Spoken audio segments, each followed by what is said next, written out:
முன்னாள் பெரியவர்களே,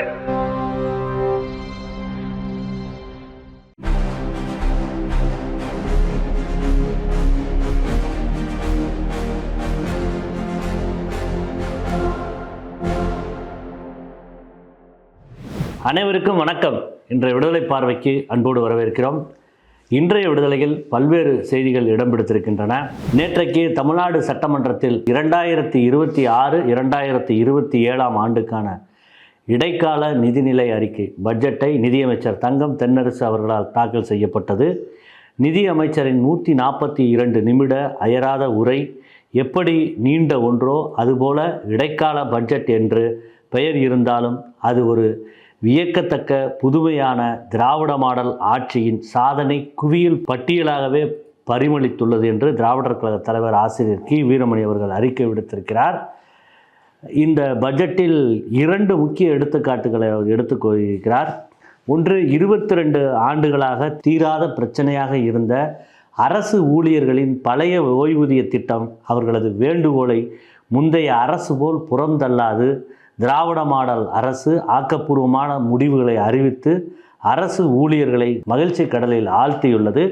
இரண்டாவதாக, கலைஞர் மகளிர் உரிமை திட்டத்தின் மூலம் மாதம் 1,31,00,000 மகளிர் பெற்று வரும் ரூபாய் 1000 தொகையை தேர்தல் அறிவிப்பையொட்டியோ அல்லது சில சூழ்ச்சிகள் மூலமாகவோ சட்டமன்ற தேர்தல் மாதங்களான மார்ச், ஏப்ரல், மே மாதாந்திர தொகையை முடக்க நினைத்த வன்ம வஞ்சகத்திற்கு ஆப்பு அடிப்பது போல 3 மாத தவணைகளையும், கோடை கொடும் வெப்பம் இவ்வாண்டு புவி வெப்பமயமாதல் ஆவதிலிருந்து காக்க குடும்பங்களுக்கு கோடை நல முயற்சியாக ரூபாய் 2000 சேர்த்து ஆக மொத்தம் 5000 ரூபாய் என்று இன்ப அதிர்ச்சியை மகளிருக்கு தந்து அரசியல் கொள்கை எதிரிகளையும் குறுக்குசால் பிரச்சாரம் செய்ய நினைத்தவர்களையும் செயல்படுத்த முடியாமல் வியூகம் அமைத்து அவர்களை நிராயுத பாணிகளாக்கி நிற்க வைத்துள்ளது திராவிட மாடல் அரசு.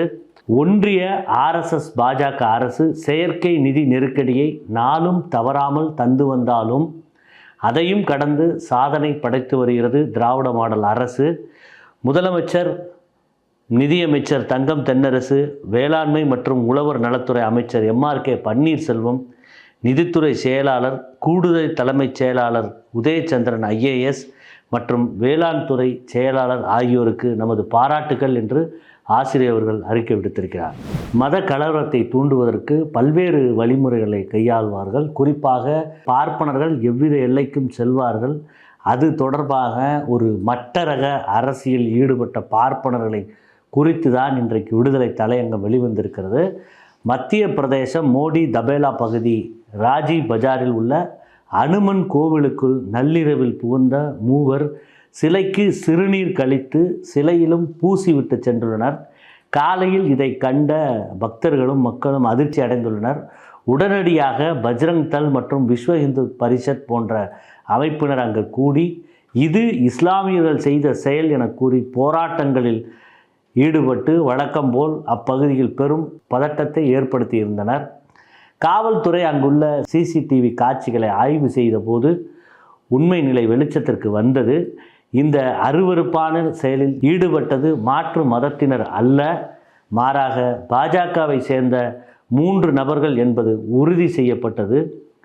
ராஜ துபே, கமல் அரிவார், அர்பித் சௌஹன் ஆகியோர் அந்த 3. அதில் ராஜ துபே மற்றும் கமல் அரிவர் ஆகிய இருவரும் பார்ப்பனர்கள் என்பது குறிப்பிடத்தக்கது.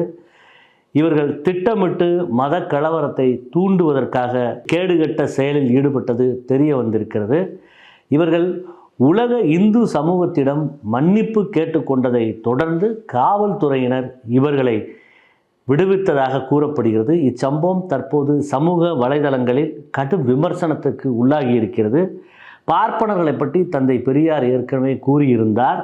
பார்ப்பனர்கள் பிறவி குற்றவாளிகள் என்பார் தந்தை பெரியார். சென்னை உயர்நீதிமன்றத்திலேயே 2 பார்ப்பன நீதிபதிகள் முன்னிலையிலேயே பிறவியில் குற்றம் இருந்தால் ஒழிய புலி புல்லை தின்னாது, அதுபோன்றே பார்ப்பன தன்மை என்று அன்று சொன்னது இன்றைக்கும் உண்மையானது என்பது நம் கண்முன்னே யதார்த்தமாக தெரியவில்லையா என்று விடுதலை தலையங்கம் கேட்டிருக்கிறது. பார்ப்பனர்கள் தொடர்ச்சியாக இது போன்ற செயல்களில் ஈடுபடுவார்கள். இதற்கு பல்வேறு உதாரணங்கள் இருக்கின்றன. 2006 கூட காஞ்சி மச்சேஸ்வரம் கோயில் கருவறையில் தேவநாதன் என்ற அர்ச்சகன் கோயிலுக்கு வரும் பெண்களிடம் காம லீலைகளை புரிந்தது அப்போது வெட்ட வெளிச்சத்திற்கு வெளியில் படுகேவலமான செயல் என்று அன்றைக்கு பல்வேறு விமர்சனங்கள் எழுந்திருந்தன. மத கலவரத்தை தூண்ட சங் பரிவார்களும் பார்ப்பனர்களும் எந்த அசிங்கத்தின் எல்லைக்கும் செல்வார்கள் என்பது இதன் மூலம் விளங்கவில்லையா என்று விடுதலை தலையங்கம் கேள்வி எழுப்பியிருக்கிறது. இந்தியா அமெரிக்கா இடையிலான ஒப்பந்தத்தில் பிரதமர் நரேந்திர மோடி தலைமையிலான மத்திய அரசு வெளியுறவு கொள்கையில் ஏற்றுக்கொள்ள இயலாத வகையில் சமரசம் செய்திருப்பதாக நாடாளுமன்ற உறுப்பினர் கபில் சிபில் விமர்சித்திருக்கிறார். மாநிலங்களவையில் கேரளாவின் டாக்டர் ஜான் பிரிட்டாஸ் எழுப்பிய கேள்விக்கு பதிலளித்த ஒன்றிய பணியாளர் பொது குறைதீர் மற்றும் ஓய்வூதியத்துறை இணை அமைச்சரும் பிரதமர் அலுவலக இணை அமைச்சருமான டாக்டர் ஜிதேந்திர சிங் இது தொடர்பான விவரங்களை அறிவித்திருக்கிறார். அதில் கடந்த 5 ஆண்டுகளில் 2020 முதல் 2024 ஆண்டு வரை நடத்தப்பட்ட குடிமைப்பணி தேர்வுகளில் நேரடி நியமனமாக, அதாவது IAS, IPS, IFS சேவைகளில் சேர்க்கப்பட்டுள்ள பட்டியலின்படி அட்டவணை பழங்குடி என்று சொல்லக்கூடிய ST பிரிவு, பிற்படுத்தப்பட்ட வகுப்புகள் OBC சார்ந்த நபர்களின் எண்ணிக்கைகளும் தரப்பட்டுள்ளன. அது விளக்கமாக பட்டியல் 7ஆம் பக்கத்தில் வெளியாகியிருக்கிறது. அதில் உள்ள சிறப்பு தகவலானது 1/1/2025 நிலவரப்படி IAS, IPS, IFS சேவைகளில் மாநில கட்டமைப்பு வாரியாக உள்ள காலி பணியிட விவரங்கள் சிவில் லிஸ்ட் அடிப்படையில் தொகுக்கப்பட்டுள்ளதாக அமைச்சர் தெரிவித்தார். அந்த ஒன்றிய அரசு தந்துள்ள தகவலின்படி சமூக நீதி முற்றிலும் புறக்கணிக்கப்பட்டிருப்பது தெரிய வந்திருக்கிறது. IASல் 8%, IPSல் 10%, IFSல் 17.28% மட்டுமே பிற்படுத்தப்பட்ட தாழ்த்தப்பட்ட பிரிவு அதிகாரிகள் இருப்பதும், எஞ்சியுள்ள 82 விழுக்காடு முதல் 92 விழுக்காடு வரையிலான இடங்களை பார்ப்பனர் உள்ளிட்ட உயர் ஜாதியினரால் அபகரிக்கப்பட்டிருப்பதும் என்பது வெட்ட வெளிச்சத்திற்கு வெளிவந்திருக்கிறது. அந்நாள் இந்நாளில் பார்ப்பனர் அல்லாத மாணவர்களின் கல்வி மற்றும் சமூக முன்னேற்றத்திற்காக தன் வாழ்நாளை அர்ப்பணித்த டாக்டர் சி நடேசனார் அவர்களின் மறைவு நாள் இன்று. 1912 திராவிட சங்கத்தை தோற்றுவித்தவர். பார்ப்பனர் அல்லாத மக்களின் கல்வி மற்றும் வேலை வாய்ப்பினை உறுதி செய்ய தனி அரசியலமைப்பு தேவை என்பதை உணர்ந்து இந்த சங்கத்தை அவர் தோற்றுவித்தார். சென்னையில் கல்வி கற்க வரும் மாணவர்கள் தங்குவதற்கு இடமின்றி தவித்ததைக் கண்டு 1914 ஜூலையில் திருவல்லிக்கேணியில் திராவிடன் இல்லம் என்ற விடுதியை தொடங்கினார். இங்கு இலவசமாக தங்குமிடம் மற்றும் உணவு வழங்கப்பட்டுள்ளது. இங்கு மாணவர்களுக்கென தனி நூலகமும் அமைக்கப்பட்டிருந்தது. இந்த இல்லத்தில் தங்கி பயின்ற சர் RK சண்முகம் இந்தியாவின் முதல் நிதியமைச்சர், S சுப்பிரமணியம் உயர்நீதிமன்ற நீதிபதி, திமு நாராயணசாமி அண்ணாமலை பல்கலைக்கழக துணைவேந்தர் போன்றோர் பிற்காலத்தில் மிக உயரிய பதவிகளை அடைந்தனர். காந்தியடிகளின் ஹரிஜன இயக்கம் தொடங்குவதற்கு முன்பே ஆதி திராவிட மக்களின் நலனுக்காக தீவிரமாக பாடுபட்ட முன்னோடி தலைவர்தான் நடேசனார்.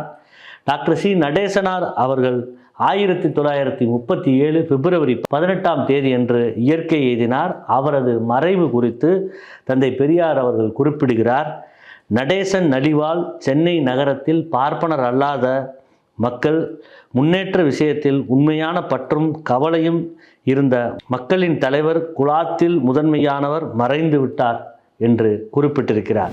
எந்த இலக்கை வைத்து உழைத்தார்களோ அந்த இலக்கை நாம் அடைவதற்கு மற்றவர்களையும் இணைத்து பணி செய்வதுதான் நாம் அவர்களுக்கு செய்கின்ற மிகப்பெரிய மரியாதை என்று சென்னை பல்கலைக்கழகம் தமிழ் மொழித்துறை நடத்திய கவிஞர் ஈரோடு தமிழன்பன் நினைவேந்தலில் திராவிடர் கழக தலைவர், தமிழர் தலைவர் ஆசிரியர் அவர்கள் உரையாற்றியிருக்கிறார். அந்த உரை இன்றைக்கு விடுதலையில் வெளிவந்திருக்கிறது. பாட்னாவில் நீட் தேர்வுக்கு தயாரான மாணவி ஒருவர் தற்கொலை செய்து கொண்டார். இந்த வழக்கு குறித்து விசாரணை நடைபெற்று வருகிறது.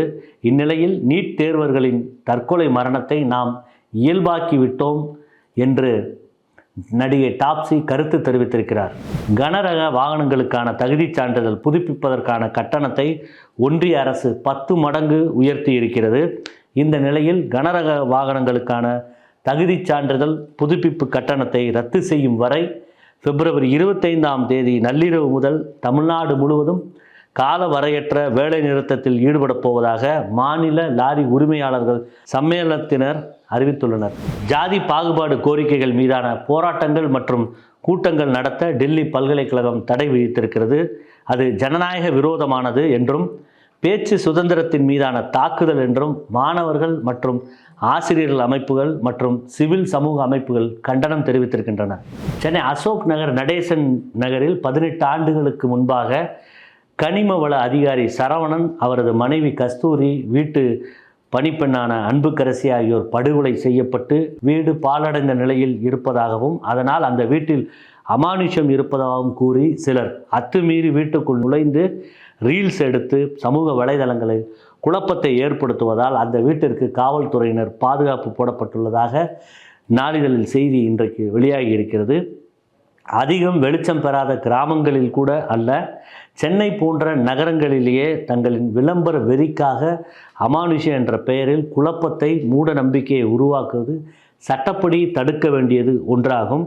இந்திய அரசியலமைப்பு சட்டம் பிரிவு 51AH கூறும் அறிவியல் மனப்பான்மையை வளர்ப்பது ஒவ்வொரு இந்திய குடிமகனின் கடமை என்ற அடிப்படையில் அமானுஷ்யம் நிறைந்ததாக பரப்பப்படும் அந்த குறிப்பிட்ட வீட்டில் தங்கி பயன்படுத்தி மூட நம்பிக்கையை முறியடிக்க திராவிடர் கழகம் தயார். அரசும் காவல்துறையும் இதற்கான அனுமதியை வழங்குமாறு கேட்டுக்கொள்கிறோம். மூட நம்பிக்கையை அகற்றிட இத்தகைய செயல்முறைகளே சிறந்த வழிமுறைகளாகும். எப்போதும் திராவிடர் கழகம் இப்பணியில் அரசுக்கு துணை நிற்கும் என்று திராவிடர் கழக தலைவர் ஆசிரியர் கி. வீரமணி அவர்கள் அறிக்கை விடுத்திருக்கிறார்.